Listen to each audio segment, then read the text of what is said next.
부동산 시장에 깔세라는 말이 있습니다. 그 보증금 없이요. 짧게는 한 달에서 길게는 몇 년까지 이용하는 기간 동안에 돈을 미리 한꺼번에 내는 걸 말한다고 하는데요.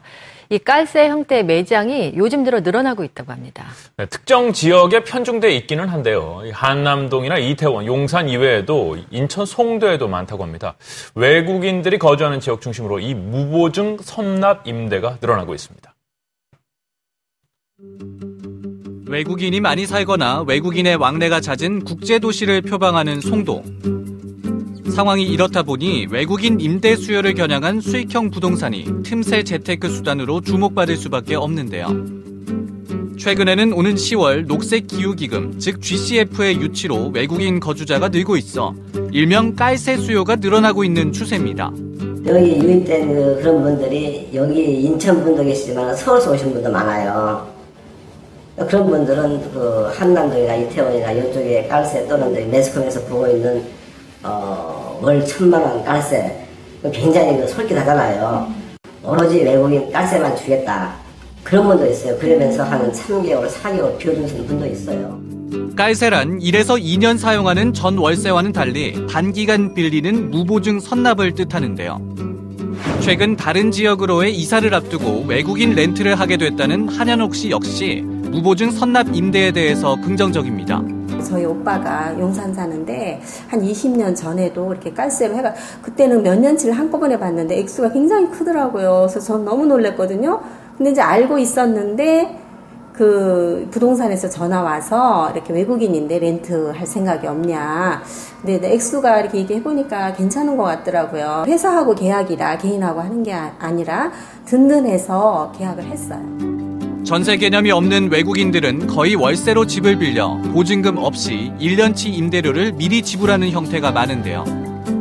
통상 깔세는 보증금에 매달 지급하는 월세 임대 방식보다 임대료가 20에서 30%가량 높게 책정돼 높은 수익률을 기대할 수 있습니다. 1년에 한 100만 원 정도? 예. 대형? 예, 월 100만 원 정도. 대형 평수 같은 경우는 200에서 300만 원. 그걸 평균적으로 보시면 됩니다. 전세 보증금이나 월세 보증금을 은행에 맡겼을 때의 수익률보다는 깔세를 했을 때의 수익률이 연 8% 이상을 보기 때문에 깔세, 즉 선납형 단기 임대 스티커와 전단지가 곳곳에 붙어 임차인을 찾는 곳도 있습니다. 직장을 그만두고 창업을 준비하던 중에 선납형 단기 임대 매장을 운영하게 됐다는 이 청바지 매장의 주인. 그는 지금의 경기 상황에 선납형 단기 임대 매장이 제격이라고 말합니다.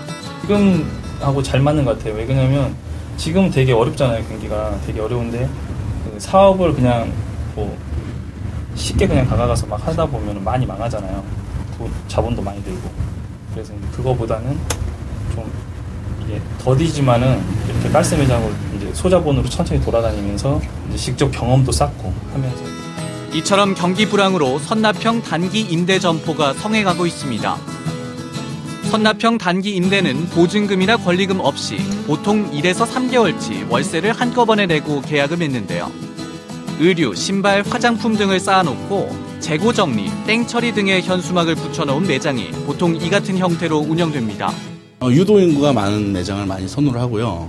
그다음에 그 가격이 싼 매장보다 가격이 좀 비싸더라도 월세가 좀 세더라도 더 유도인구 많고 사람이 많이 지나다니는 곳, 그런 곳을 많이 찾죠. 그리고 그 소비를 할 수 있는 그런 사람들 있잖아요. 아주 좀 너무 이렇게 낙후된 지역보다는 좀 이렇게 활성화된 지역들을, 그런 지역을 많이 찾습니다.